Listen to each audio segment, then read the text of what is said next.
Good morning সবাইকে বন্ধুরা। আজকে দুটো বিষয়ে কথা বলবো। এক হচ্ছে রক্তদান আর দ্বিতীয় হচ্ছে গাছ লাগানো। বন্ধুরা, তোমরা জানো ইদানিং যে গরম পড়েছে তাতে এই গাছের ঘাটতি দেখা যাচ্ছে। তাই আমি একটা রক্তদান শিবিরে এসেছিলাম, জিজ্ঞাসা করলাম গাছগুলো কী হবে। বললো যারা রক্ত দেবে তাদের প্রত্যেককে একটি করে গাছ দেওয়া হবে।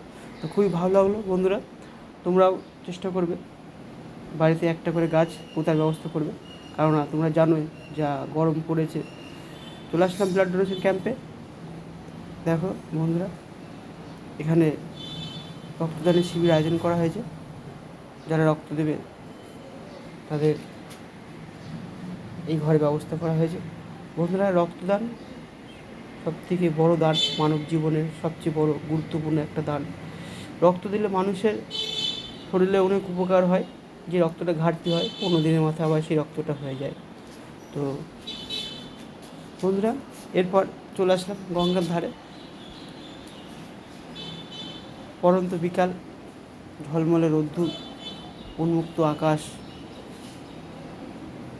দেখো নদী পুরো নিস্তুপ হয়ে আছে।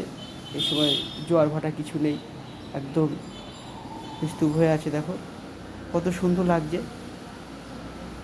সূর্য ডুবা ডুবা ভাব, পরন্ত বিকাল, অসাধারণ। ভিউটা খুব সুন্দর লাগলো, আমি ক্যামেরায় তুলে ধরলাম। তো দেখ বন্ধুরা, পাশে থেকো, সঙ্গে থেকো। ভিডিওটা কেমন লাগলো অবশ্যই কমেন্ট করবেন। অসংখ্য ধন্যবাদ।